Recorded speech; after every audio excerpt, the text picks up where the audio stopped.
resíduos na suinocultura é um ponto que é extremamente importante, é tão importante como os demais manejos, né? Desde manejo nutricional, manejo reprodutivo, manejo produtivo, a questão também de instalações, porque hoje não tem como a gente pensar em trabalhar com suínos ou qualquer espécie animal sem pensar nos resíduos que esses animais eles emitem, né? Que eles produzem, e a gente precisa pensar em formas para minimizar esses efeitos. A gente viu na aula de nutrição que uma nutrição bem ajustada reduz o impacto poluente, né, dos dejetos. Porém, quando a gente fala de dejetos, o dejeto ele não é só, né, as fezes e a urina, né, restos de ração, animais mortos, né, a questão também dos restos placentários, questões de pelo do animal, água da lavagem, né, que a gente vai utilizar para higienizar as baias. Então, tudo isso faz parte também de resíduos que são gerados e, consequentemente, a gente tem problemas, né, a respeito disso. Nós sabemos hoje que a sociedade ela busca cada vez mais produções que sejam mais sustentáveis e que respeitem as questões de bem-estar animal, que é um tópico que a gente vai tratar depois da nossa avaliação, tá? A gente vai falar só sobre bem-estar de suínos. E a gente precisa entender que isso tudo está ligado à questão da sustentabilidade. A sustentabilidade ela não é só ambiental, ela é econômica também e social, né? E isso tudo está atrelado a um tripé, né? Que vem desde a questão da produção, dos insumos que são gerados. E a grande questão, né, é que o suíno ele produz uma grande quantidade de dejetos.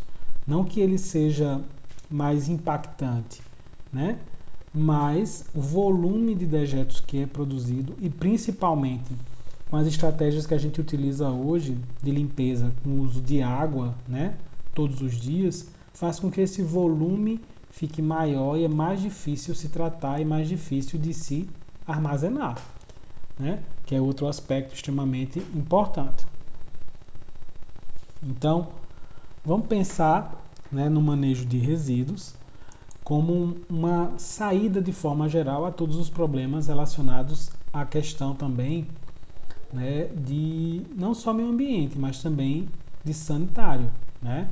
Porque os dejetos eles podem sim ser um meio para crescimento de micro-organismos patogênicos e, consequentemente, trazer prejuízos, né, até mesmo para o plantel. Então, a importância desse manejo de dejetos ela começou desde a década de 70, então não é uma coisa recente, certo? Mas por quê? Porque até a década de 70 a gente não tinha o número de granjas que a gente tem hoje no Brasil e também não era fiscalizado, né? Então, muita gente jogava, por exemplo, os dejetos no próprio solo sem nenhum tratamento ou até em mananciais, né, liberando em rios, lagoas, que isso era um problema que hoje, né, a gente precisa minimizar. Até porque em algumas regiões brasileiras, para se abrir uma nova granja, precisa ter uma licença ambiental, né? Então, é uma questão extremamente séria e uma questão que a gente tem que ter muito cuidado. E a gente observou que houve um maior desenvolvimento da suinocultura nos últimos anos, né, devido à tecnificação, à intensificação, o aumento da densidade de animais por metro quadrado, né? E aí, consequentemente, essa produção e esse acúmulo aumentou a quantidade de resíduos que são gerados. E isso, né, fazendo com que a gente tenha, né, se a gente não tratar esse dejeto de forma correta, problemas ambientais. Por exemplo, em algumas regiões, né, no estado de Santa Catarina, né, a gente tem problemas seríssimos já, né, ambientais provocados por dejetos de aves e suínos, né? Então isso é uma questão que a gente precisa ter em mente, que a gente precisa produzir, mas produzir de forma sustentável, né? E aí isso tem a ver com as áreas elevadas de densidade, por isso que também aquela concentração regional de criação de suínos hoje não é interessante. Era interessante que o Brasil todo criasse, mas de forma mais, né, não concentrada, mas de forma mais separada, até porque isso ajudaria muito na questão do impacto ao meio ambiente. Mas também a gente não concentraria tantas granjas muito próximas, né, com problemas, né, de contaminação, por exemplo, do solo, do manancial, do ar, porque também a produção de suíno gera gases de efeito estufa, como qualquer outra produção animal e o nosso modo de vida. Claro que uma coisa que a gente também tem que ter em mente, né, que a produção animal ela não é a maior responsável pelo impacto, né, ao meio ambiente, ao planeta. E a gente tem observado isso agora nessa questão da pandemia, né?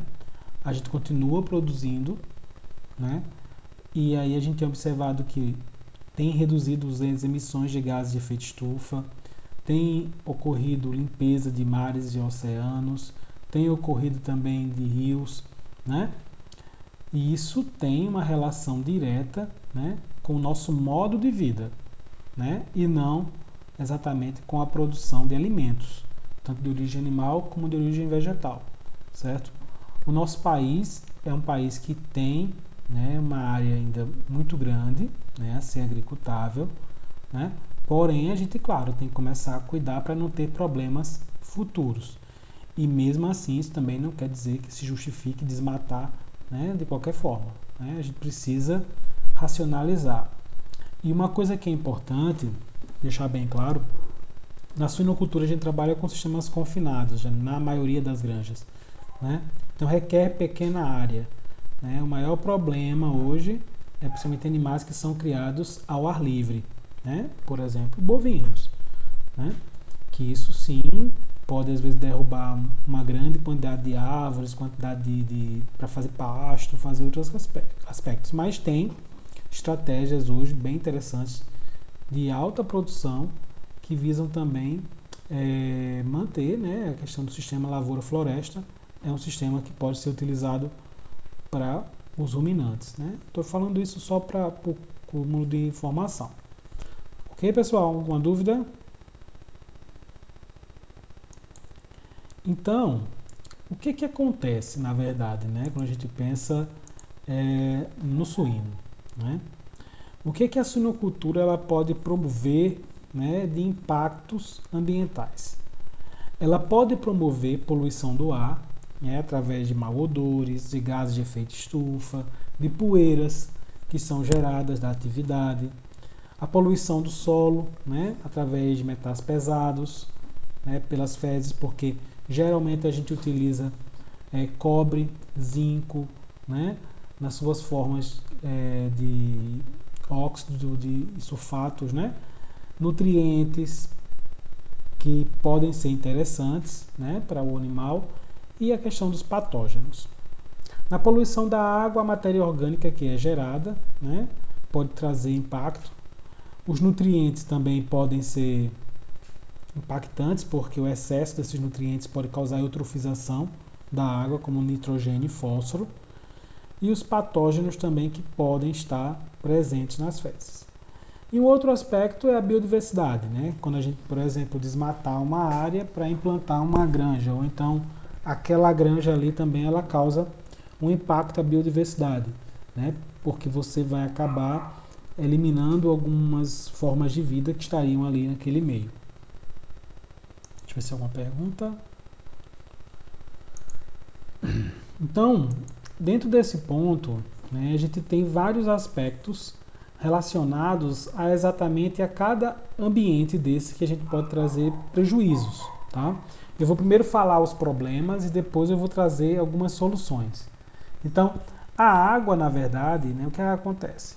A amônia é extremamente tóxica aos organismos aquáticos. O fósforo pode causar eutrofização, né? A matéria orgânica vai fazer que haja um crescimento exacerbado de algumas bactérias e vai haver consumo de oxigênio dissolvido, diminuindo a quantidade de oxigênio na água. Pode alterar a cor da água, o sabor da água, o alto teor de partículas em suspensão aumentando, disseminando também micro-organismos patogênicos, e essa água, né, sem própria para consumo, sem própria até mesmo para o consumo animal e também para os micro-organismos ali existentes.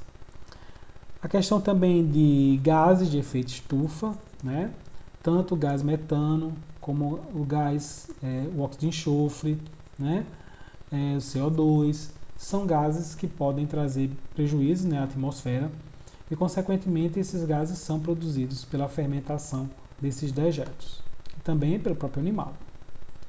No solo, né, a gente pode ter uma lixiviação de óxido nitroso, tá? Que pode causar um problema que seria metaemoglobinemia, né? Pelo excesso de óxido nitroso no solo.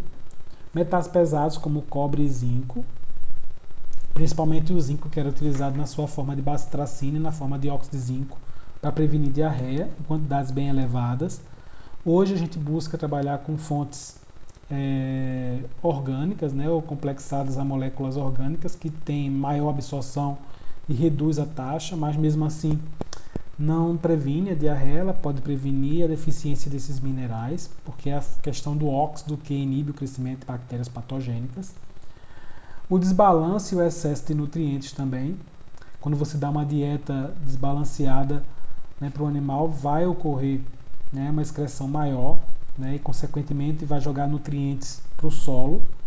E o que acontece na maioria das vezes? Muitas granjas trabalham só produzindo suíno. Elas não produzem outra coisa, né? Por exemplo, não produzem milho, não produzem soja, não produzem capim, não produzem outra matéria vegetal que possam absorver esses dejetos, né, e consequentemente trazer um retorno, né, econômico para o produtor e também trazer um lugar para esses dejetos. A questão do ar, né, ele pode trazer disseminação de micro-organismos patogênicos e parasitas, né, gases nocivos ao homem e aos animais, né, principalmente a amônia, né, diminuição, consequentemente isso vai trazer diminuição. Se o animal não consegue ficar ali, então isso pode trazer um prejuízo para o animal também, reduzindo o desempenho do mesmo. E aí mau odor e atração de vetores como moscas, ratos e etc. Né? Então a gente sabe que esses são os problemas da produção de dejeto e o impacto, né, que esses dejetos podem trazer para o meio. E o que a gente tem que fazer, né, na verdade? A gente tem que buscar minimizar os impactos ambientais, deixando claro que toda atividade que o homem faça, mesmo que seja orgânica, ela causa impacto, tá? Menor, mas causa. Então a gente precisa entender que a gente precisa buscar minimizar esses impactos. E aí a gente precisa também pensar nisso de uma forma de agregar valor e gerar renda, certo? Fazer a possibilidade de reciclagem desses resíduos, tá? De que forma, né? Hoje a gente sabe que eu posso gerar metano e esse metano pode ser utilizado para aquecer os animais, para movimentar tratores, gerar energia elétrica, né? Da mesma forma que os dejetos podem virar adubo, né? Então, tudo isso tem que ser pensado, né? E aí buscar, na verdade, ganhos econômicos e produtivos, como fertilizantes orgânicos, o biogás, né? A questão do crédito de carbono, né? Eu não sei se vocês já ouviram falar do protocolo de Kyoto, né? O protocolo de Kyoto foi assinado para a gente reduzir as emissões de gases de efeito estufa, né, no mundo. Então, cada país, alguns países se responsabilizaram em reduzir suas emissões, inclusive o Brasil assinou, né? E aí existe, não sei se ainda está vigente, né? Mas o crédito que a gente fizesse, né, gerando redução de emissões de carbono, né, no ar ou no meio, né, a gente poderia trazer isso como dinheiro mesmo para o próprio produtor, para a própria granja. Então houve uma época aí que várias empresas elas financiavam biodigestores visando exatamente gerar esse crédito de carbono, e aí a empresa ela não cobrava pelo biodigestor por uma determinado tempo, e consequentemente ela que recebia esse crédito de carbono, e esse crédito de carbono, depois que passasse esse tempo, começava a ser do produtor. Outra questão é o bem de crença, né? É muito interessante quando a gente começa a agregar, por exemplo, selos. Quando a gente vê assim, a empresa é amiga da escola, né? A empresa é amiga do meio ambiente. Então isso tudo tem um impacto muito grande na sociedade. Hoje a gente sabe que a sociedade ela tem se tornado cada vez mais exigente em alguns aspectos, principalmente no exterior. No Brasil a gente ainda está engatinhando nisso, mas o selo de certificação, que aquela empresa ela traz um benefício, né? Tanto para a população local, mas também para o meio ambiente. Por exemplo, tem empresa que diz assim, eu derrubo árvore, mas eu planto X, né? Então isso é um bem de crença que faz com que você diga assim, entre essa empresa e essa que eu sei que ela faz uma determinada ação ao meio ambiente, eu vou comprar dessa e não dessa outra, né? E assim vai. Então isso é muito importante, mas infelizmente o brasileiro ainda não pensa dessa forma, né? Em pagar mais por um bem de crença, né? Pagar por uma empresa que seja mais responsável, né, em trazer benefícios para a sociedade e também para o meio ambiente. Entenderam isso, pessoal?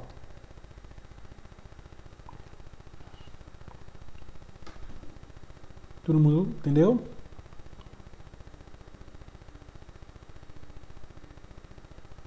Todo mundo calado. Tá tudo bem.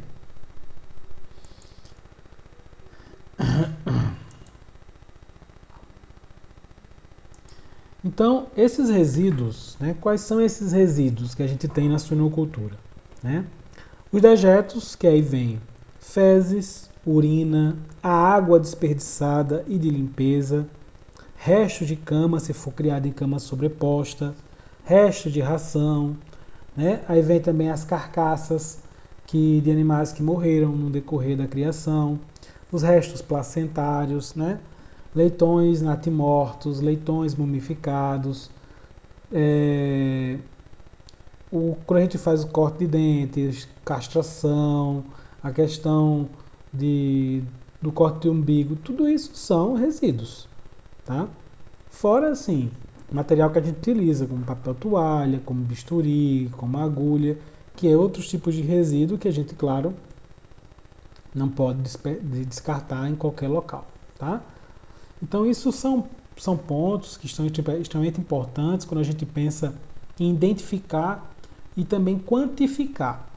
Porque vamos supor que uma pessoa chame vocês para planejar uma lagoa de decantação, né, para que absorva a quantidade de dejetos. Então você tem que ter uma ideia de quanto de dejeto aqueles animais produzem dia, né, quanto de água, né, é jogada ali dia, para poder ter uma ideia, porque geralmente nessa lagoa vai passar por um bom tempo esse dejeto lá estocado, né, e consequentemente no mínimo 3 a 4 meses, né, para poder ser tratado e depois ser aplicado em algum local. Então eu preciso ter uma dimensão, né? Eu tenho que ter um dimensionamento, para isso eu preciso saber o número de animais e quanto mais ou menos eles vão produzir de dejetos. E o que é importante para a gente pensar em minimizar e planejar isso? Primeiro, a instalação. Buscar bebedouros que desperdicem água. Observar também se os animais não estão passando por nenhum tipo de estresse, porque às vezes o animal está tão frustrado com uma determinada situação que ele começa a ir no bebedouro não para beber água, mas só para acionar, né? Então, buscar enriquecer o ambiente, né, de forma que ele diminua esse tipo de comportamento, consequentemente ver o melhor tipo de comedouro, a forma física da ração, porque diminui o desperdício, a temperatura da água também, porque eu já observei também em granjas que a temperatura da água é muito elevada, né? O animal às vezes ele abre e não toma, né? Ele fica esperando que a água esfrie, né? E aí aquilo aumenta o volume do dejeto. Quanto mais água é jogada no meio, maior o volume. E outro ponto é a alimentação e a nutrição dos animais. É aquilo que eu falei, quanto mais próxima a exigência do animal, quanto mais acertada, quanto mais digestível for aquela ração, né? Menor vai ser a excreção, né, e consequentemente vai diminuir o volume de dejetos. É como a gente pensa assim, ó, se você diz, vamos dar um exemplo de um cão. Você compra uma ração ruim. Quando você compra uma ração ruim para o cão, o que é que você observa? Um volume de fezes maior. Quando a ração é boa, diminui o volume, até o cheiro, né? Da mesma forma o suíno. Se a ração é boa, o volume de fezes é menor, então eu vou ter menos material orgânico, eu vou ter menos nitrogênio, eu vou ter menos fósforo sendo excretado. E fora os outros nutrientes. Então, outro ponto que a gente precisa é caracterizar aquilo que eu estava falando anteriormente, né? Primeiro, quantidade, volume, a origem, que componentes eu tenho, né? O regime de produção, o sistema de produção que eu utilizo. Por exemplo, no sistema Siscal, todo mundo fala, mas por que 800 metros quadrados por porca? Porque aquele dejeto já vai ser aplicado diretamente no solo. Então eu preciso ter uma área e até rotacionar a área para que haja tempo suficiente daquela grama, daquela cobertura vegetal absorver, né, aquele dejeto. Então eu preciso de área para isso, né? Então se o sistema é totalmente confinado, se o sistema ele é em cama sobreposta, então você vai ter dejeto mais líquido, dejeto mais seco, né? Então tudo isso tem que ser racionalizado e pensado. De que forma? Pode falar, Deilton.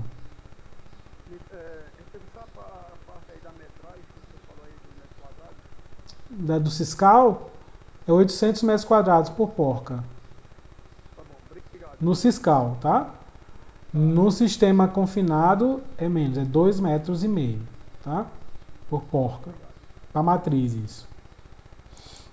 Então, o que eu preciso entender?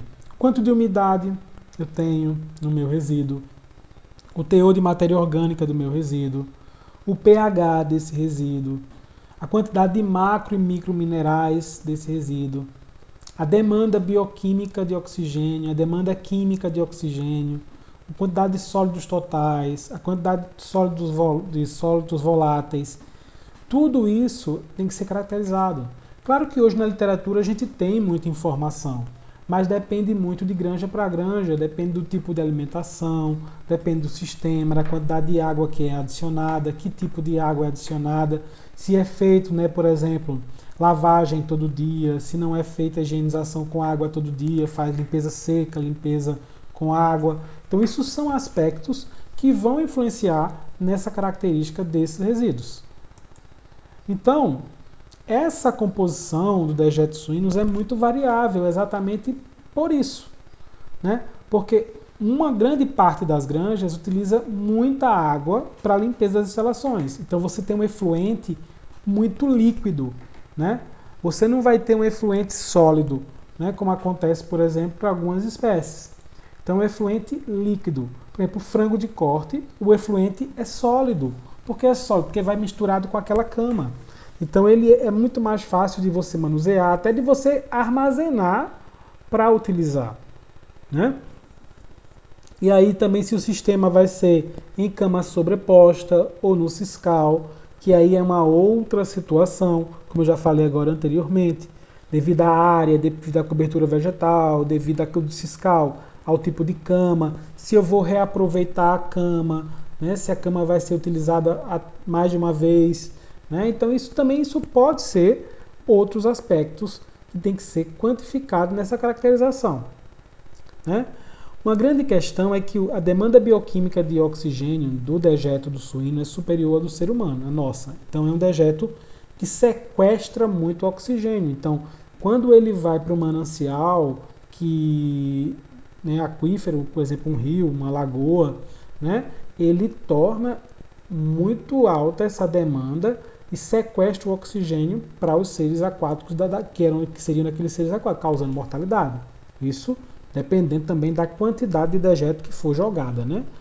Hoje eu acredito, né, por exemplo, que nenhuma granja, né, que tenha responsabilidade joga seus efluentes nos rios e nos mananciais, né? Retém em lagoas e aí consequentemente depois, né, aplica na lavoura, né, o que seria o correto. Então, para a gente ter uma ideia, né, que isso é importante, é que as vacas leiteiras também têm uma produção, né, de volume de dejeto tão grande quanto o de suíno. A grande questão é que é um dejeto que tem menos nitrogênio e menos fósforo e menos metais pesados, devido à característica da ração, né? Então a vaca leiteira, né, ela tem em torno de 7 metros cúbicos, né? Isso ano por vaca, né? O bovino de corte 3,1, aí a matriz suína, né, 5,4, o cachaço sozinho 2,8, né? E o suíno na fase de crescimento, terminação 2,4. E quem menos gera, na verdade, são galinhas poedeiras ou frango de corte, tá? É o animal que menos gera dejeto, né? Então isso é importante a gente ter em mente. Se a gente junta aqui, ó, 5 dá quase, né, 10, né? Então assim, é um valor bem considerável. Mas, por exemplo, por que isso é interessante a gente saber por categoria? Porque tem gente que tem uma granja UPL, que só produz leitão, tá? Então, seria essa produção equacionada de dejeto, né? Junto com esse, né? Com cachaço. Mas se for uma granja UT, eu só vou ter isso aqui, tá bom? Uma granja de crescimento e terminação. Então, a gente observa, né, que, por exemplo, no ciscal, o dejeto ele acaba ficando sólido, né? Porque vai ser incorporado a essa matéria vegetal, né? Aqui no ciscal, né, as porcas ficam no piquete e os cachaços também, os leitões na fase de creche. Então o dejeto já é incorporado ao solo, né? A cobertura, por isso tem que ter cobertura vegetal para que esse solo, o solo por si só não vai comportar, tem que ter algo que consuma esses nutrientes. E aqui geralmente são os dejetos de granja em confinamento que são líquidos, tá? Quando se utiliza muita água de limpeza. Então, para vocês terem uma ideia, né, mais ou menos, né, quanto cada categoria produz, né? Em média, né, é 8,6, né, litros de dejetos, tá? Aí você vê, né, que quem menos produz, é claro, é o leitão desmamado, né? Mas, por exemplo, também o cachaço, mas tem uma quantidade pequena de cachaço. As porcas em lactação e porca em gestação é quem mais produz dejeto, certo? Tanto porque elas consomem muita água, mas também elas acabam produzindo mais dejeto, né, de forma geral. Então, quando é uma granja, né, UPL, uma granja de ciclo completo, o volume de dejeto diário, né, é bem alto. E aqui tem dois sistemas que eu quis trazer atenção, né? Trazendo a quantidade estimada de elementos e de coliformes fecais, né, em dejetos de suínos, em unidades produtoras de leitões. Não sei se todo mundo lembra o que é uma unidade produtora de leitão, ou uma unidade de ciclo completo, né? Uma unidade produtora de leitão, eu não tenho animal na fase de crescimento e terminação, eu só tenho até leitão, até a fase de creche, né? E uma granja de ciclo completo, ela tem todas as fases, certo? Então aqui foi um exemplo com uma granja com 100 matrizes, certo? Então, vocês observam que a quantidade de sólidos totais numa granja, né, uma UPL é menor que uma de ciclo completo, tá certo? A quantidade de demanda bioquímica de oxigênio também é menor. Então, a quantidade de nitrogênio também, ó, de fósforo, de potássio e de coliformes, certo? Então, claro, uma granja que tem todas as categorias, o volume é muito maior e, consequentemente, esses outros índices são maiores. Tá? Então, isso é importante a gente ter em mente. E aí a gente precisa caracterizar o meio que vai receber esse dejeto, né? Então, vai saber exatamente a capacidade de suporte que esse meio tem, tá? Então, por exemplo, para ver a viabilidade dos possíveis riscos pelo uso de determinado resíduo em determinado ambiente, é a mesma coisa. Eu vou pensar na adubação orgânica, tá? Utilizar como biofertilizante. Mas eu tenho uma lavoura, por exemplo, que não é muito exigente em nitrogênio e fósforo. Então, aquele dejeto vai acabar se acumulando no solo. Então, eu tenho que pensar também nisso, certo? E pontos também que a gente tem que entender. Cada solo ele tem uma característica diferente, né? Se ele é arenoso, se ele é argilo-arenoso, se ele é mais rico em determinado nutriente, se ele é mais pobre. Então a gente precisa conhecer o solo também se a gente for utilizar um biofertilizante, né? Da mesma forma que a gente fala de adubação química, a gente precisa também entender o que é que a planta precisa, mas também o que aquele solo está precisando, né? Outro ponto que a gente precisa observar é a caracterização climática, né? A temperatura daquele ambiente, a quantidade de umidade, o balanço hídrico, quanto chove, né? Porque isso também influencia, porque vai aumentar o volume, né, de dejetos. principalmente se for uma lagoa, né, de decantação, que ela fica lá parada e aberta. Então, se chover, vai encher a lagoa, também juntamente com o dejeto. Então, tudo isso que eu falei, né, por exemplo, o tipo de solo, a rede de águas subterrâneas, porque às vezes também muita gente quer jogar no solo, mas não sabe, né? Então acaba contaminando o manancial, né, que ele é profundo, né? Então a direção, a profundidade, por exemplo, você faz uma fossa séptica, né? Mas não faz fechamento daquela fossa, né? Ela acaba ficando ali e ela permeia o solo. Mas vamos supor que ali tem embaixo um lençol freático, muito raso. Então você está contaminando aquele lençol, né? Então tem que saber a direção, a profundidade, a topografia da área, né? Porque também de acordo com a topografia eu vou fazer uma forma para que esse dejeto escoe por gravidade, né? O curso d'água, né? Tamanho, volume, vazão e a proximidade de áreas urbanas também, porque hoje tem sido um grande problema, porque tem os vetores, moscas, tem o mau odor, tem os gases que são gerados, então a gente tem que pensar também nesse aspecto. Então, a grande vantagem do resíduo da suinocultura, né, é que existe tratamento e ele tem o potencial de ser utilizado para muita coisa. Então, por exemplo, tanto para reciclagem, ou ele pode ser tratado, ou ele pode ser utilizado em outro destino, né, dependendo do tipo de resíduo. Então, por exemplo, né, para reciclar pode ser uma reciclagem energética, gerando calor e gás, né, e através de processos como a compostagem, a vermicompostagem e a biodigestão anaeróbia. A questão também orgânica de nutrientes, como biofertilizante, para adubar, né, as plantas.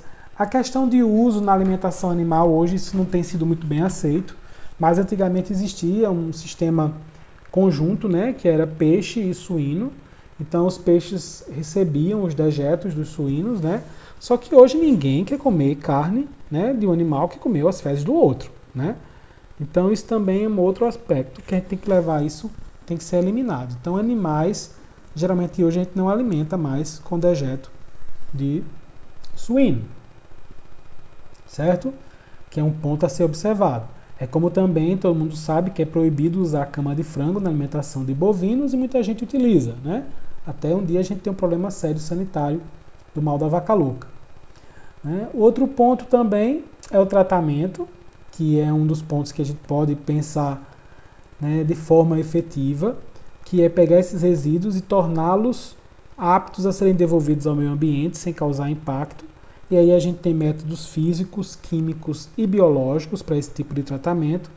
E outro seria as fossas, né, sépticas, a cremação, né, principalmente isso é mais utilizado, e o aterramento, isso mais para carcaças, né, e para resíduos orgânicos de forma mais do animal quando morre, ou algum resto de cirurgia ou placenta e assim sucessivamente. Então eu vou trazer para vocês as principais propostas que a gente tem de tratamento desses dejetos. Uma delas é a compostagem, tá certo? A compostagem ela é interessante no sistema cama sobreposta, porque ali você já está fazendo uma compostagem, mas também você pode utilizar a compostagem de carcaças e também a compostagem utilizando as fezes dos animais numa limpeza seca, junto com material rico em carbono, né? Então é uma forma de degradar de forma aeróbica a matéria orgânica até formas mais estáveis e menos poluentes. Isso a gente pode trabalhar formando leiras, né? Então, consequentemente, você vai ter a produção de um composto orgânico, causando uma reciclagem de nutrientes e diminuindo o volume inicial dos resíduos, porque diminui, porque há consumo pelos micro-organismos. E aí você degrada desde substâncias tóxicas, como também micro-organismos patogênicos, porque vai haver um aumento de temperatura naquela compostagem. Então, a compostagem, né, aqui para vocês terem uma ideia como ela é efetiva. Então, aqui no dia do enleiramento, a quantidade de coliformes totais e a quantidade de coliformes fecais. Na primeira semana, já diminuiu. Na segunda semana, diminuiu mais ainda. Na terceira semana, né, praticamente inexistente a presença desses coliformes totais e fecais, e na quarta semana, nada, né? Então, já o processo, de forma correta, né, ele reduziu 100% a quantidade de coliformes. Né? E aí, isso também se reflete para outras bactérias, por exemplo, como Salmonella, né, como Escherichia coli, certo? Que não são termotolerantes.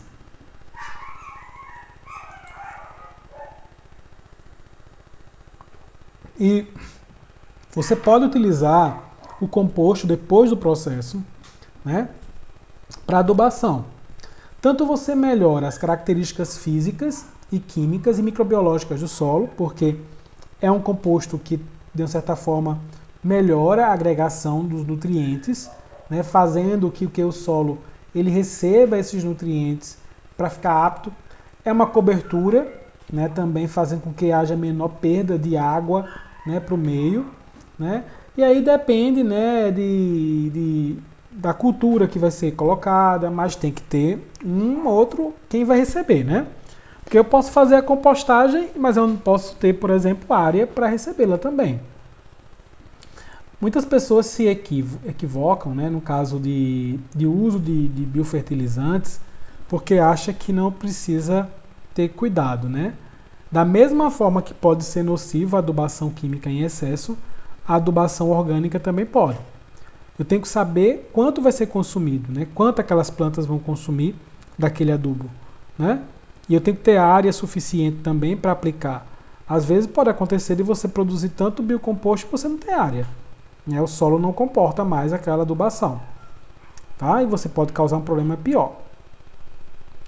Então, tipos de compostagem, você pode ter sistemas abertos, que você pode fazer o revolvimento manual ou mecânico, e sistemas fechados, né, que você tem que provocar uma aeração forçada. Vai depender do sistema, que eu vou mostrar exemplos de alguns sistemas para vocês. Aqui é um sistema aberto, tá? É como se fosse uma leira mesmo, né? Aqui é o dejeto, né, misturado com uma matéria orgânica, né, que seja rica em celulose. Né? Lembrar sempre que a relação carbono-nitrogênio tem que ser em torno de 30:1, né? 30 de carbono para 1 de nitrogênio, certo? E vai revolvendo essas leiras, ó, as fezes ali junto com o material, até o período, né? E aí tem um período. Aqui, claro, né, tá usando um equipamento para fazer isso, já que a leira, né, dessa propriedade é bem grande, né? Mas poderia ser feito também de forma manual. Dá mais trabalho, mas faz, né? E aqui. E o que é incrível que pareça, no final do processo não tem cheiro, tá? É um cheiro muito agradável, né? E também o material tem uma aparência muito interessante. Aqui só uma outra visão do equipamento, né, que faz essa aeração. E aí o processo, que consiste o processo? Na verdade, é um processo aeróbio, como eu já falei. Então vai ter crescimento de micro-organismos aeróbios ali, tá? Então por isso que a aeração é importante. Existem os estágios, né, que vai ocorrer. O ideal é quando chega aqui nessa fase D, né, de 90 a 180 dias. Então primeiro tem esse estágio mesofílico, que a temperatura, né, vai aumentar até 40, né, 60, chegando aqui no estágio B, que é o estágio termofílico, né, que é onde ocorre o maior grau de temperatura dentro da leira. Né, nesse momento a gente não revolve. Né? Depois, quando chega aqui, ó, cai novamente, que é no estágio C, né, que é o estágio mesofílico novamente, né, para chegar no estágio de maturação e cura, que é o estágio D. Né? Então a temperatura aqui já está em torno da temperatura ambiente, certo? Então é nesse estágio aqui, né, que vai fazer com que haja a mortalidade dos micro-organismos patogênicos, né, quando ocorre o aumento da temperatura, quando sanitiza, né, o processo e o produto. Então, existem alguns fatores, é claro, que interferem no processo. Né? Os micro-organismos, né, a quantidade de umidade presente tem que estar em torno de 40% a 60%, certo? Porque senão não vai ocorrer desenvolvimento de micro-organismos aeróbios. A temperatura da faixa termofílica, né, que é a temperatura mais alta, né, que tem que chegar perto de 70 graus Celsius. Né? A aeração, que que é o revolvimento do material, né, em períodos corretos. A relação carbono-nitrogênio, né, que aí a gente tem que entender que essa relação carbono-nitrogênio tem que estar em torno de 25 a 30 para 1 no início, e no final vai estar 10 para 1, tá certo? Então eu tenho que colocar um material que seja muito rico, né, em carbono, por exemplo, né? Maravalha é um exemplo, bagaço de cana é outro exemplo. Então tudo isso pode ser utilizado como material para ser incorporado, certo? Resto de cultura, né, a parte aérea, principalmente é interessante se você vai utilizar essa para adubação, aí você não pega aquela parte aérea e você já utiliza para poder fazer a própria compostagem. O pH, né, que tem que estar dentro de um limite de 6,5 a 8, e às vezes é necessário fazer um enriquecimento com nitrogênio, cálcio e fósforo, tá? Vai depender muito da característica do material, certo? E também a presença desses nutrientes em excesso. Então aqui uma forma que a gente pode pensar, né, é primeiro tirar a parte líquida do dejeto, né, tirando, deixando só a parte sólida, que a gente pode fazer ou por um equipamento, ou a gente pode fazer também por lagoas de decantação, né, que vai tendo uma retenção do sólido e liberando o líquido. E o tipo de material que vai ser utilizado também como, né, fornecedor de carbono, né, para depois a gente utilizar, né, aqui no caso o material final. Então, outro tipo de compostagem que não é de dejetos, de fezes e urina, né, é a compostagem de carcaça, né, que isso acontece em muitas granjas porque às vezes acontece do animal morrer, né? Então, tanto um reprodutor, uma matriz ou leitões, né, é interessante desse processo que necessita de pouco espaço, necessita de estruturas nada de especiais, porém simples, de baixo custo, é ecologicamente correto, é melhor do que você enterrar o animal, tá? E tem a obtenção também de um biocomposto, tá? Então, é dividido em duas fases, que a gente chama de pré-compostagem e a compostagem propriamente dita, porque a gente só vai conseguir chegar na compostagem propriamente dita quando a gente terminar o ciclo, né? Fechar chegar no limite, né, do reservatório lá, e aí a gente fecha e espera, tá certo?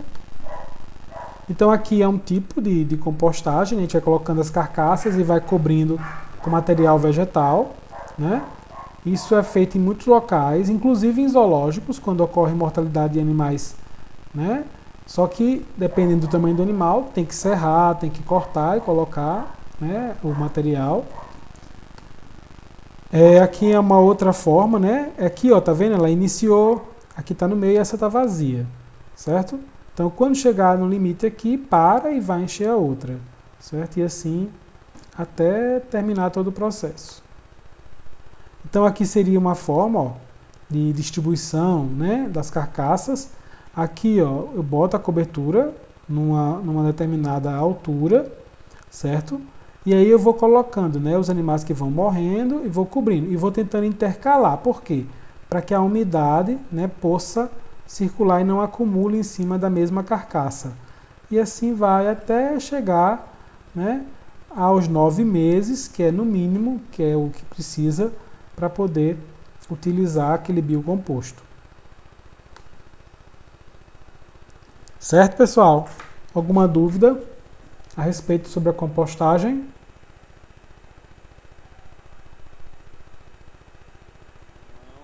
Não, Tiago? Bom, então vamos falar agora da biodigestão anaeróbia, tá?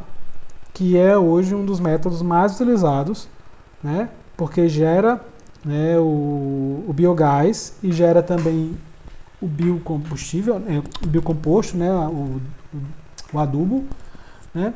Só que aqui é um processo anaeróbio, tá? Sem a presença de oxigênio. Então depende, é claro, da interação de micro-organismos também presente. Então, assim, a importância também hoje do não uso de antibióticos promotores de crescimento nas rações é visando também esse processo, porque o antibiótico ele vai sair na urina, nas fezes e vai evitar que haja crescimento microbiológico.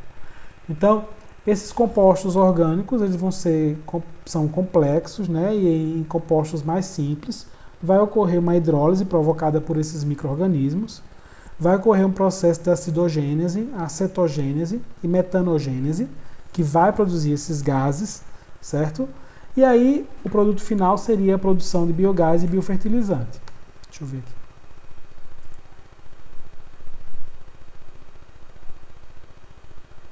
Posso, Renata? Sim, a questão do material da carcaça pode ser serragem pó de madeira, serragem de madeira, bagaço de cana, tudo que for rico em carbono, né? Na verdade, tudo que for rico em celulose, né? Que é rico em carbono. Então, a gente utiliza geralmente esses materiais. Por exemplo, o resto de lavoura, né? A parte aérea da lavoura que não vai ser utilizada, né? Mas tem que manter aquela relação inicial de 25 a 30 para 1, para depois chegar a 10 para 1 no final do processo, que vai ser de 90 a 120 dias. Da carcaça leva mais tempo, são 9 meses, tá? Deixa eu voltar aqui rapidinho. Seria essa aqui, né? Então, por exemplo, né? Você vai adicionar uma quantidade, uma altura, né? de material, né? Que vai ser absortivo, né? No caso, uma palhada, ou então até mesmo uma maravalha, o que for, né? E vai começar a colocar uma fileira. Aí depois que terminou aquela fileira de preencher toda aquela área, você vai cobrir com material vegetal novamente e vai colocar outra, mas sempre tentando intercalar. Se eu comecei, vamos supor, mais para o canto de cá, vou começar mais do canto de cá. Para quê? Para que haja essa brecha e para que haja também o churume que é produzido, ele permeie, mas não caia em cima das outras carcaças, porque senão não vai ocorrer a decomposição, ou vai levar muito mais tempo. Então, é como se fosse causar um processo de aeração para que esse churume caísse de forma escalonada, né? E sempre sem evitar empossamento e não formar, né, quantidades muito grandes de massa úmida, né? Porque também não pode ficar muito úmido, né? Então a gente tem que sempre pensar também no tamanho. Então tem que ter o espaço entre um e o outro e também observando, né, essa forma de organização, que é simples. Vamos supor que sua composteira ela seja pequena. Então não caiba, por exemplo, uma porca, né, inteira viva. E até não é interessante manter ela inteira, porque se ela ficar inteira, ela vai demorar muito mais tempo para se decompor. Leitão não, leitão a gente consegue colocar ele até inteirinho, mas a porca é interessante a gente fazer como fosse cortar mesmo, né? Diminuir os pedaços para que ela faça isso, né? Tem gente que consegue decompor um elefante, né? Como acontece, por exemplo, no zoológico, quando ocorre, né? Então, tem. Só no zoológico de São Paulo é interessante porque as podas que eles fazem das madeiras, das árvores, né, de tudo, eles utilizam esse material para fazer, né, material absortivo, né, a compostagem. E o que é produzido em biocomposto eles levam para uma fazenda que eles têm para poder utilizar como uma adubação orgânica para produzir alimentos para os próprios animais, né, também. Bem interessante a ideia do zoológico de São Paulo. Já nas granjas, a gente geralmente faz mais composteira para leitão, tá? Os animais quando morrem com idade mais elevada, a gente não... Só se acontecer, né? Mas aí vai ter que partir o animal em pedaços menores para distribuir na composteira.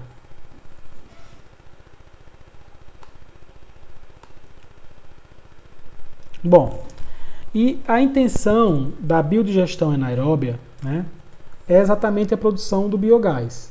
Então, a produção do biogás gerada aí tem em torno de 60% a 80% de gás metano, tem CO2, tem óxido nitroso e sulfato de enxofre, né? E outros compostos reduzidos. E isso é interessante porque quando você queima, o gás metano ele tem um impacto muito forte, né, para a camada de ozônio e para a atmosfera. Então, mesmo que você pegasse o biogás e queimasse, só botasse para queimar, né, você reduz 300 vezes o fator impactante, né? É menos nocivo do que o gás metano sendo liberado diretamente. Então, claro que a gente não vai queimar por queimar, a gente vai utilizar esse gás para gerar energia elétrica, para gerar aquecimento para os animais e para os leitões, né? E o biofertilizante, então você tem 2 produtos num processo. A compostagem não, a compostagem você só tem um produto que é o biofertilizante.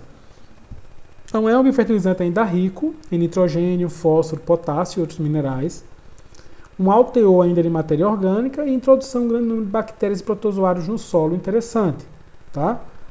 Então a gente precisa entender que é um processo muito interessante. Então a gente tem, né, os biodigestores, que é uma câmara de meio anaeróbio, existem vários tipos. Os mais comuns na suinocultura é o abastecimento contínuo, tá? E o batelada. O batelada ele não é tão interessante porque o batelada ele chega a uma determinada capacidade, então você tem que esperar. O contínuo não. O animal vai produzindo e aquilo ali vai sendo enchendo, vai produzindo biocomposto e vai produzindo ao mesmo tempo também, né, o gás metano. Então depois que ele chega, começa a produzir, que há uma colonização de micro-organismos eficiente, ele fica de forma contínua. Então ele é bem interessante nesse aspecto. Aqui é um biodigestor batelada, é como se fosse uma tampa, né? Então aqui você vai abastecendo com os dejetos, né, do animal. Quando chega em um determinado limite, ele vai produzindo gás e ele sobe. Aí chegou a capacidade dele. Isso é muito utilizado na Índia, né, nas casas. Eles utilizam, por exemplo, como gás de cozinha, né? E é tão eficiente quanto, tá? E não tem nenhum problema de utilizar, tá? Então é interessante, é uma câmara de fermentação. Aqui do lado, ó, ela é coberta de água, porque para evitar que o gás escape, né? Então a tampa acaba subindo, né? Porque aqui no meio vai havendo, né, a fermentação, vai havendo a degradação anaeróbia e vai gerando a produção de biogás pelos micro-organismos, certo? Aqui já é um outro tipo de biodigestor, que aí é o contínuo, né? Que na verdade é uma lagoa de decantação coberta. Então aqui você vai ter o substrato que vai ocorrer a fermentação e o biogás, aqui uma manta plástica. Nela ela é presa, né? E aqui é totalmente vedada, tá? Ela é vedada com material plástico resistente. Então recebe, né, essa carga, ocorre a fermentação, né? E aqui vai ser a caixa de saída onde eu vou pegar o biofertilizante. Aqui geralmente vai diminuir a matéria orgânica, né? Então diminui bastante a quantidade de matéria orgânica, ficando até mais fluido, mais líquido. A desvantagem do biodigestor em relação à compostagem é a necessidade de água. Tem que ter água, tá certo? Para que ocorra o processo. Aqui é uma visão, né, de um biodigestor, né, tipo lona. Tá vendo as paredes? Aqui ele está sendo implantado, né, as paredes todas revestidas com plástico para não ocorrer, né, penetração no solo e também para que não interfira no processo. Aqui geralmente é preto, tá? E por fora é branco, né, para absorver menor quantidade de temperatura. E a lona por dentro é preta para manter a temperatura mais elevada. Então ocorre aqui a cobertura fecha, está inflado, então está cheio de gás. Quando ele chega nesse limite, você não precisa esvaziar, você já vai abastecendo continuamente, então até um dia você precisar trocar a lona que tem uma validade, né? Ela tem acho que é 7 anos de duração antes de ser trocada por outra, né? E olha como é interessante o rendimento, né? Então, por exemplo, né, aqui foi feito lá onde eu fiz doutorado, eles têm um laboratório lá bem interessante que tudo é movido a biogás, né? Aqueles biodigestores bateladas que vocês viram no início é de lá. Então, por exemplo, para movimentar o cozimento por pessoa, o queimador gera de 0,33 a 0,42 metros cúbicos dia, né? Então, o cozimento por fervura, né, de 0,74 litro. A iluminação para lampião, refrigerador, incubador, motor para combustão, para gerar energia elétrica, né? Campânula para aquecimento dos animais, né? Aquecedor de água por acumulação, porque às vezes a gente faz sistema de aquecimento dos leitões aquecendo o túbulo de água. Então, tudo isso pode ser atendido com o biogás, né? Que é bem interessante. Bom, e aí vem uma outra proposta, que aí seria, no caso, tratar o dejeto para devolver ele para o meio, certo? Só que aqui é um processo um pouco mais oneroso, porque você trata, mas também ao mesmo tempo você não tem um retorno, né? Por exemplo, quanto você economiza quando você trabalha com biodigestor, que também está tratando, está tornando dos produtos, você pode economizar adubando, né? Pode economizar gerando energia elétrica, pode economizar gerando biogás para aquecimento dos leitões. Então, isso são formas que a gente precisa observar. Mas eu posso também atrelar os processos. Eu posso ter processos tanto de tratamento como de geração, tá? Que eu vou explicar um pouquinho mais à frente. Então, o objetivo do tratamento é reduzir a carga poluente, certo? De forma que seja possível devolver para o meio ambiente. Então, isso pode ser feito tanto por processos físicos como por processos biológicos, certo? Então, vamos falar um pouquinho dos processos físicos. Separação das fases sólidas e líquidas. E aí vem a ideia. Por exemplo, eu tenho a fase sólida, eu posso utilizar isso para quê? Para fazer a compostagem. E a fase líquida eu posso utilizar no biodigestor, né? Então, melhor ainda mais, maximizo ainda mais o processo. Então, eu posso ter caixas de passagem com gradis que vão reduzindo e vão decantando, né? Segurando o que é mais sólido, liberando o que é mais líquido. Posso ter também um sistema de peneiramento, né? E um sistema de prensagem. Vai depender do bolso, né? Então, a parte sólida eu posso utilizar em sistema de compostagem ou vermicompostagem como fertilizante, certo? E a parte líquida eu posso reduzir tanto a carga orgânica por processos a partir de biofiltros, né? Posso continuar o tratamento ou posso utilizar biodigestores, tá certo? E aí, reduzindo essa carga orgânica também, eu posso utilizar como fertirrigação. Aqui, por exemplo, é um sistema, né? Aqui eu tenho o dejeto, como ele chega, e aqui ele vai passando. Então, é como se eu tivesse filtros de partículas menores, só vai deixar sair aqui o que for realmente líquido. Vai diminuindo a fração e o líquido vai saindo, né, na outra posição. Aqui vai adentrando a parte mais grossa, né? Então vai chegando até chegar a essa fração e o sólido depois a gente vai tendo que ir retirando, tá? Para dar continuidade ao processo. Aqui já é um sistema que requer um certo investimento também, porque é um sistema automatizado, né? Isso aqui é como se fosse uma peneira, né? Só que é rotatória. Então o dejeto ele chega, né? Então vai rodar aqui, sai o sólido de um lado, ó, como está vendo aqui, e o líquido vai sendo decantado para outro lugar, certo? Então isso também facilita muito. Isso aqui eu posso utilizar até para esterqueira. Posso fazer uma esterqueira na minha propriedade, deixar esse material secar, passar um tempo, né, no mínimo 4 meses, de 3 a 4 meses, e utilizar como adubo, né? Ou então eu posso fazer uma compostagem, né, dependendo do que eu tenha como tecnologia. E o líquido, como eu disse, eu posso utilizar tanto no biodigestor, ou posso usar na fertirrigação, ou posso dar continuidade ao tratamento a partir de lagoas de decantação e lagoas biológicas. Já os processos biológicos, eles visam também a redução da matéria orgânica, tornando possível o retorno da parte líquida para um curso de água, para um rio, para uma lagoa, até mesmo podendo utilizar essa água para exatamente higienização, né, das instalações depois. Então, a lagoa de estabilização, eu vou ter lagoas aeróbias, lagoas anaeróbias, eu posso ter lagoas facultativas, posso ter lagoas de aguapés e posso ter lagoas aeradas. Então, existem vários tipos. Geralmente, quando a gente trabalha com processos biológicos, a gente trabalha com mais de um tipo de lagoa. Eu vou primeiro ter uma lagoa de estabilização aeróbia, né? que essa lagoa ela vai ter aeração constante, é como a gente faz na piscicultura, né? E depois eu vou colocar esse processo dessa lagoa para outra lagoa, que seria uma lagoa facultativa, que ela pode ser aeróbia e anaeróbia ao mesmo tempo.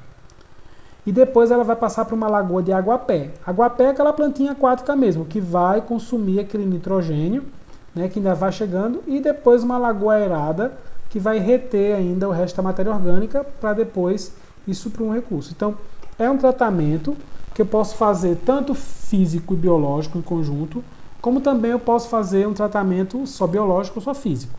O interessante é fazer primeiro um físico, retenho mais a parte de sólidos, chega para uma lagoa de decantação para que ocorra a estabilização ou de forma aeróbia ou de forma anaeróbia, e depois, consequentemente, que chegar a essa parte de estabilização, eu vou colocar uma lagoa de aguapé para consumir a quantidade de nitrogênio existente e depois ir para um biofiltro para que essa água saia de forma a ser utilizada, né, ou devolvida. Então, esses processos biológicos, a desvantagem é que ele precisa de disponibilidade diária, né? É indicado para nossas condições, porque a gente tem uma boa como eu posso dizer assim, condições edafoclimáticas para que ocorra o processo. O clima é favorável, tanto a temperatura e a insolação elevada, né? É de fácil manejo e necessita de muito pouca mão de obra, porque é um processo que a gente vai fazer praticamente por decantação, né? Então, aqui, só para ter uma ideia, né, quando você tem uma combinação, né, de lagoas. Aqui eu tenho duas lagoas anaeróbias que vão receber aquele material e vão ficar sem oxigenação, né, vai ficar parada ali. Uma lagoa facultativa, né, que recebe esse material, mas tem já, e uma lagoa de aguapé. Então, olha os valores iniciais e os finais. Então, ela tem uma eficiência de 98,62%. Né? A quantidade de nitrogênio também, ó, quanto diminuiu. A quantidade de fósforo, ó, quanto diminuiu. E a quantidade de coliformes fecais, praticamente, ela zerou. Então, é uma forma interessante também de se tratar dejeto. Tá? E de forma barata, porque praticamente você só vai cavar as lagoas. Né? Aqui é uma situação, né, de um sistema combinado. Né? Eu tenho aqui uma lagoa de estabilização e aqui um biodigestor. Então aqui vai ficar, ele pega só a fração líquida e joga para essa. Da mesma forma aqui. Né? Então tanto ela estabiliza. A desvantagem, quando a lagoa é aberta, né, logo no início, é que nos processos iniciais há emissão de gases de efeito estufa. Não, é claro, se ela ficasse todo o processo, que levaria em torno de 4 meses a 5. Mas, nesse processo, né, ela fica ainda uns 60 dias, então vai emitindo gás de efeito estufa, que não é interessante. Então, nesse caso, eu preferia que fosse logo para o biodigestor, ou então para uma situação de separação de sólidos e líquidos. Aqui, ó, é um exemplo interessante de uma lagoa física e uma lagoa de decantação. Então chega aqui a lagoa física, ó. Então a lagoa de decantação, e ela vai jogando a água aqui, ó. O que vai acontecendo? Aqui é como se fosse um sistema de peneiragem. Então o mais sólido, o mais líquido vai chegando aqui e vai saindo a água quase sem nada de matéria orgânica, né? E isso pode ser utilizado na fertirrigação, que ainda ela é rica em nitrogênio, né, e fósforo e outros nutrientes, e ainda tem um pouco de matéria orgânica, ou pode ser utilizada numa lagoa, por exemplo, de aguapé, para que as plantas possam absorver essa quantidade e depois passar novamente para uma lagoa de decantação, para que eu possa utilizar essa parte mais limpa, né, para ser devolvida ao meio ambiente. Ok, pessoal? Perguntas?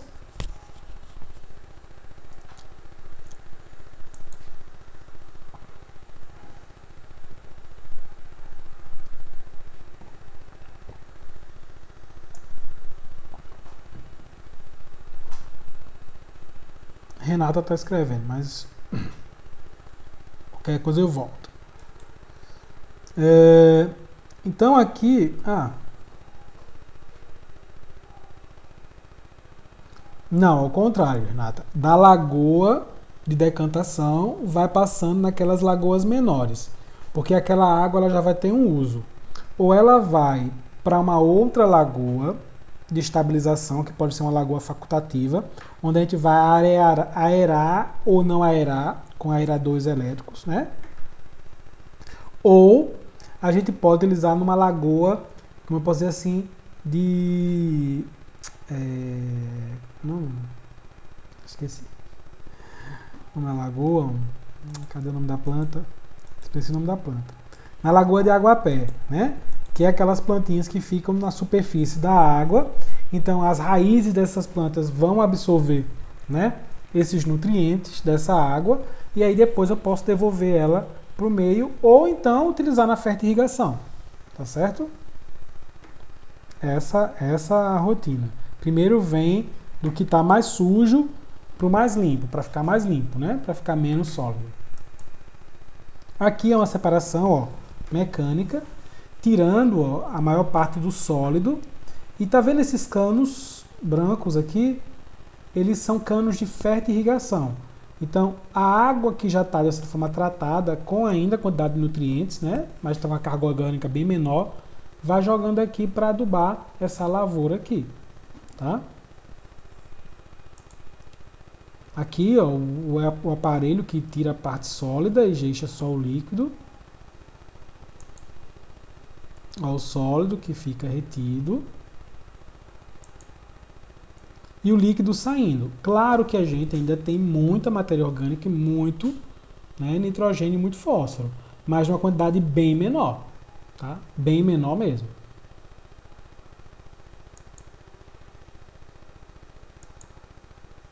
Aqui os canos para fazer a fertirrigação. Nesse caso aí é dessa forma, mas existem outras formas também, tá? Não é um sistema único não. Pode ser mais rente ao solo, né? Pode utilizar também um veículo, né, para jogar esse material, né? E aí vai depender do bolso da criatividade. Aqui são lagoas de decantação, tá? Nessa lagoa é diferente. O dejeto chega e fica aí até a estabilização. Quando ele estabiliza, aí pode utilizar para adubação. Aí, como ele ainda tem muita água, né, e muita matéria orgânica ainda, né, tem que utilizar por fertirrigação. Aqui como é que ele fica? 3 a 4 meses após o processo para ser aplicado, né, na lavoura ou na pastagem. Aqui, ó, se pegar só a parte sólida e colocar na composteira, aqui já é o processo, né, tirando a água, é mais interessante, do meu ponto de vista, porque você pode utilizar dois processos. Eu posso pegar a parte sólida e utilizar a composteira ou esterqueira, e a parte líquida utilizar no biodigestor, né?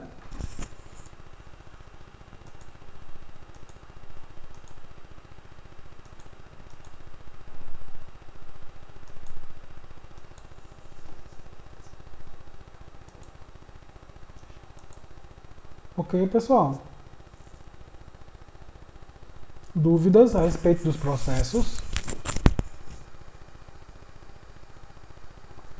Sim, Arthur, o sistema de compostagem pode ser o mesmo, né? Tanto para as carcaças como para as fezes. A diferença é que nas carcaças você tem que entender que você tem uma relação de nitrogênio mais elevada.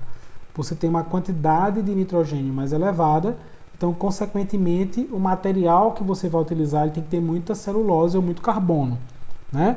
E ela também, teoricamente, como tem a matéria mineral, que é os ossos, né? Depois do processo, quando é leitão, os ossos se desfazem, sabe? Mas, por exemplo, quando é uma porca, os ossos são mais duros, mais rígidos, né? Tem que retirar, tem que peneirar antes de utilizar, né? E esses ossos, ou então ele pode triturar junto, né? Passar para triturar os ossos junto, porque é uma fonte rica em cálcio e fósforo, né?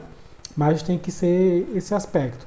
E claro, né? Para as carcaças leva um tempo mais para ficar pronto, pelo teor de umidade e também pelo tempo de decomposição para se tornar também seguro para ser utilizado, né?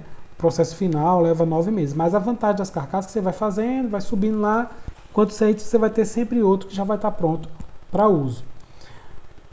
Eu conheço uma granja lá em Minas, que é que eles fazem com... Eles não têm área, né, para aplicar a quantidade de dejetos que eles produzem. O que eles fazem? Eles fizeram um produto, um adubo, comercializam, né? Tanto para quem quer produzir muito, né, que eles vendem caminhão fechado, mas também colocaram uma marca, né? Botaram uma embalagem, né? E vendem em casa de jardinagem, né? O aspecto é bem interessante, não tem cheiro, né? É forte, tem um cheiro muito parecido com esterco de bovino, que é um cheiro, para mim, pelo menos eu acho agradável, né? Não sei quem não acha. Mas, assim, é interessante a coloração, o uso, né? Então, eles comercializam. Então, isso é uma forma de agregar, né? Já que eu não tenho como usar tudo, né? Eu vou fazer... Então, eles trabalham lá mais com compostagem, certo? Já tem granjas que hoje, por exemplo, economizam bastante com energia elétrica, gerando energia elétrica a partir do biogás. E aí tem granjas mais eficientes, né? Que, por exemplo, granjas que têm abatedouro, pegam a gordura visceral, né, dos suínos, não a gordura da carne, mas a gordura visceral, e faz biodiesel, né, para locomover trator, caminhão. Aí vai depender da tecnologia, do investimento, né? Então, assim, buscando sempre a sustentabilidade, sempre buscando também, claro, o retorno financeiro, né? Que a gente precisa agregar. O que é ruim no nosso país é que não existe um selo de certificação. Então, tratar dejeto, né, é um bem que não é visível e não traz retorno econômico direto, né? Então, é caro tratar dejeto, mas não tem um benefício. Por exemplo, a empresa ela não recebe a mais pela carne suína produzida porque ele trata o dejeto.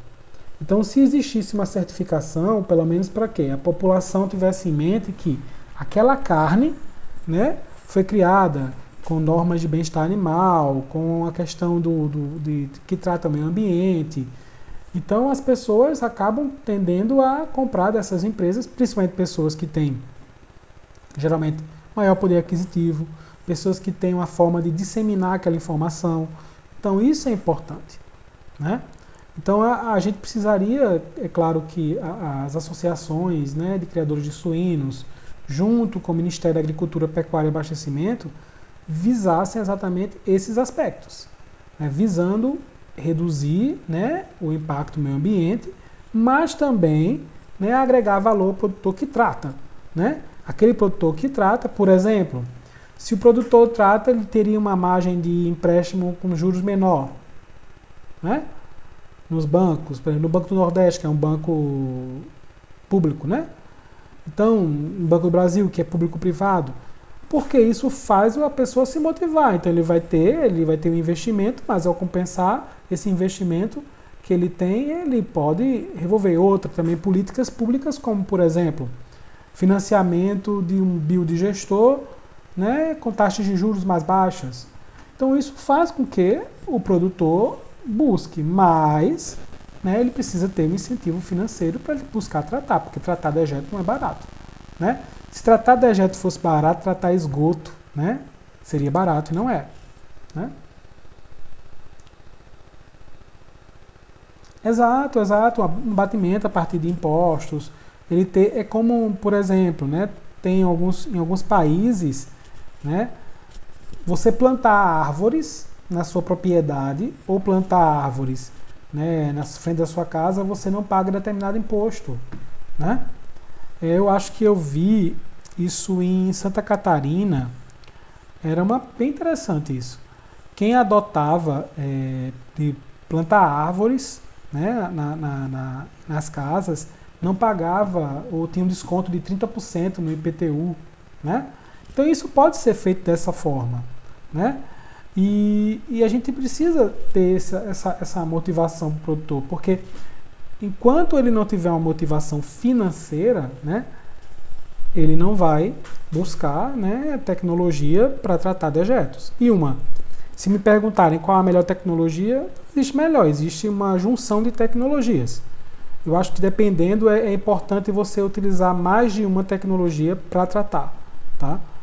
E claro, visar sempre uma boa nutrição, visar uma boa instalação, porque também às vezes muito volume de dejeto é por falha, por exemplo, de bebedouro vazando, né?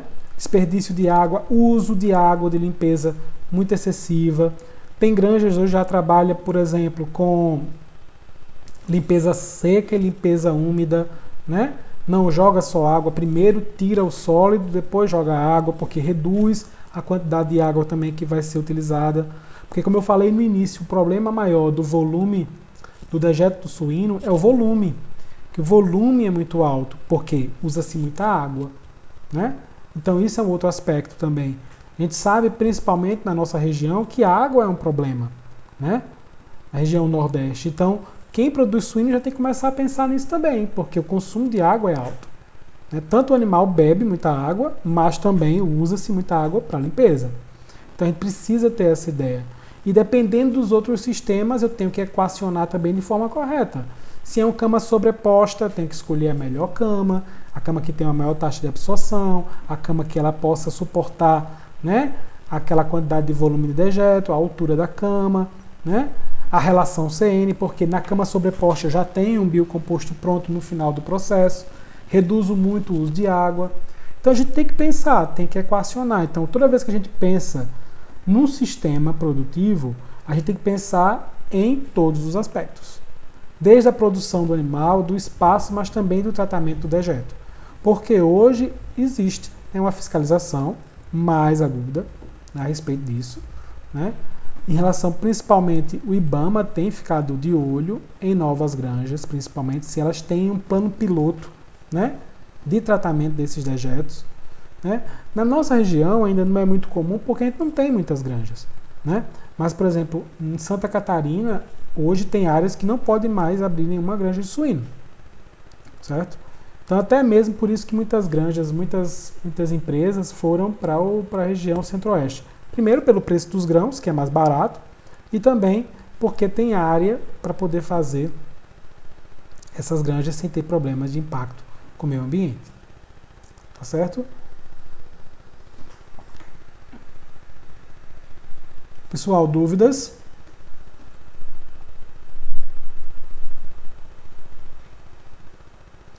Então, eu vi que alguns entraram na metade da aula, tá certo?